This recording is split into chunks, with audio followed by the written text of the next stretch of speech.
Orlando Pirates have been moving like a triple winners. Ever since the season was over and everyone was preparing for World Cup, Orlando Pirates was preparing for next season, making sure that they get ready before everyone come back and just drop down the spirits of World Cup and focusing on what is going to happen next season. And I think signing players even before the transfer window was open was one of the signs that we're supposed to look at. But when you think about all of this, there are two sides into the story. Side number one is it's either Orlando Pirates signing all these players to make sure that they get ready for next season, since they know that after winning the triple, everyone is coming for you. Or number two, are they copying what Sundowns used to do? But let's get into that later. Now, let's focus on side number one. Side number one is you winning a triple and everyone is going against you. And in the case of the Betway Premiership, the biggest one will be the league. Sundowns has been dominating this league, winning it 8 times in a row. And last season, Orlando Pirates broke that record of going to 10 in a row. And they were like, you're not doing this while we are still here. But you know what the problem was? That it's because Mamelodi Sundowns won't back down and say, maybe now you're going to take over going forward. Which is another thing that you know Sundowns is going to go out there and get someone that will help them. But my thing is, what exactly is Orlando Pirates doing? And I know most of the time we're always talking about a squad depth, that especially if you're going to the Champions League, you need more squad to make sure that you can able to handle the pressure of all the games that you actually need to play. Because sometimes you have to play a game on Tuesday and then you need to play on Friday outside the country. And traveling in Africa has been proven to be one of the ridiculous things to do, especially if you want to make sure that you travel and get faster into your destination when you play in Champions League. Other than that, you're going to delay a lot and you'll have a lot of game in hands. And in the middle of the season, maybe that will look like something that you can manage. But at the end of the season, that will be a disaster for you. So I think this is where the squad depth is coming from. And it looks like Orlando Pirates is trying to sign best 2 players for each and every position so that they can be able to compete with a lot of games they're going to play. Because the trophies that are available for us next season, it's 5 of them. If we really want to retain our triple and also win the extra 2, that's a lot and lots of games. But what I can tell you is that strategy also sometimes of squad depths, it always works on paper, because coach hardly usually trusts the guys that they put on the bench. Usually the guys that are on the bench, they don't get enough game time for coaches to actually trust them in some of the games. So you will find the guys that will be playing in the Champions League traveling will be the guys that will come back and play in the Betway Premiership. And I think when you look at those some of the things, you realize that signing lots of players sometimes is not really a good solution in the teams. But then we'll get to that point. What could be the other reason? But then you're looking at Orlando Pirates, especially in the middle of the park. I don't know how many signings we have. And you're looking at the signing that we just have right now, which is 7 of them. In that 7, we need a goalkeeper and just 3 on-field players, and then we compete a team.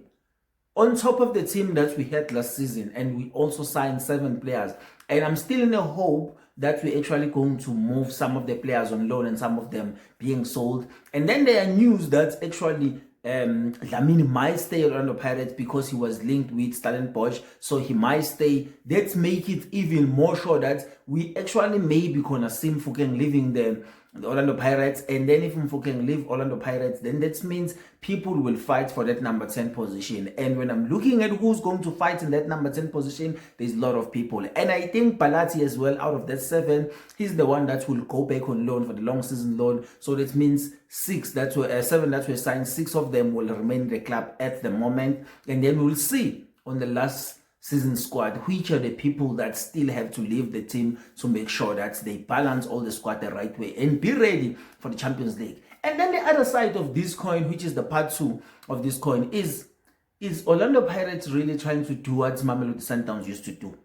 I think you will remember, if you've been watching PSL, that Mamelodi Sundowns, when they started their dominance, they started buying all the promising players in the PSL.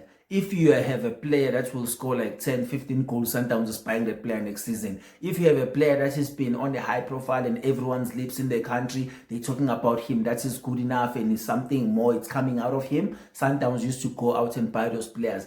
And that's why I'm saying that maybe Orlando Pirates this season is trying to do what Mamelodi Sundowns used to do. Because you look at some of the signing they've been doing, they're signing a lot of defenders that are good, and we still have a lot of defenders that are good as well. So how are we going to play all these defenders? Maybe they are trying the thing of making sure that each and every position they have 2 players like Sundowns used to do, and then they started dominating PSL. But now the problem is, when you look at that strategy, it might really close the gap between Sundowns and Orlando Pirates, because Sundowns now have been going out, especially in the South America, trying to get those good guys which are rejected from that side, but they are too good for our league as well. So they give Sundowns this kind of stability and the quality that they need in terms of dealing with some of the difficult games in Africa. But then you're looking at Orlando Pirates, you're like, okay, what are you going to do in terms of goals? The good news is the source inside Orlando Pirates are saying we are willing to even go overseas to get a striker that is lethal enough for us to compete in the Champions League. And I think if we can get that kind of striker, I'm happy. But if we're going to scout the striker in the PSL, it's fine. Let's just keep what we have. It's fine. We just work with the strikers we have in the team. So I think it's one of those things where now Sundowns will have to rely more on the South American guys and the European guys they are getting to make sure that their squad is balanced. But the trick with that is you only have to sign 5 of them in the PSL, and now it's going to be a problem if Pirates is taking all the promising young players in the PSL which are South African and put them in their squad. It might give them a little bit of an edge. If it's not an edge, it might close the gap between Orlando Pirates and Sundowns going forward, that they can actually give each other a chance of winning league. I win a league, I defend it, or you defend it, so you win the league. But it's not going to be a dominance of one team. I think if they can do that, there is a hope of some of the teams doing it. But you're looking at some of the teams that are behind Orlando Pirates. You trust Kaizer Chiefs because of legacy and financial that can also do something. But it's looked like they've been trying to find out what exactly they want to do, like the direction they want to take as a team. So at this moment in time, Orlando Pirates is fighting alone to close that gap. And I think the strategy they're using is the same strategy that Sundowns was using, signing all the top players in the league, making sure that they're on their side. And some people, they might call this a jealousy. You just actually making sure that you weaken the competition so that you can beat everyone. And I think it's really a hard thing for Orlando Pirates not to do, because if you let those players actually stay in their team, Sundowns is going to come and get them. And then the issue that they're trying to fix in the league is not going to be fixed, because Sundowns will continue dominating the league. So I don't think a neutral fan will want that. Obviously, definitely as an Orlando Pirates fan, I wouldn't want that. I would want us to dominate the league, which is a hypocrisy in this matter, because I think if it was Orlando Pirates just dominating the league, I wouldn't have a problem.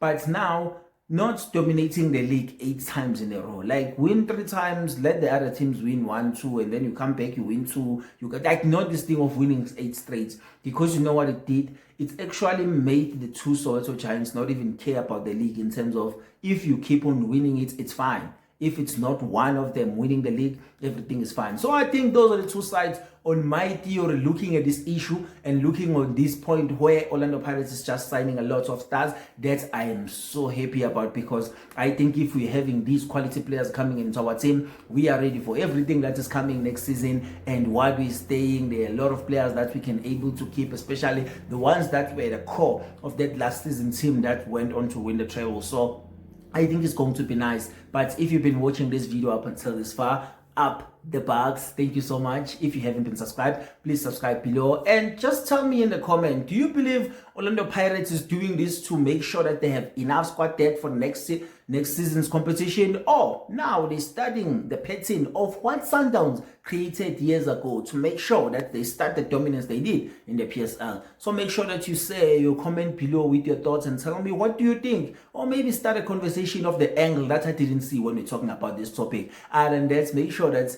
you stick around and then subscribe so that you don't miss the next conversation in the video in this channel. My name is Popkiss. I will see you on the next one. Up the butts once and always.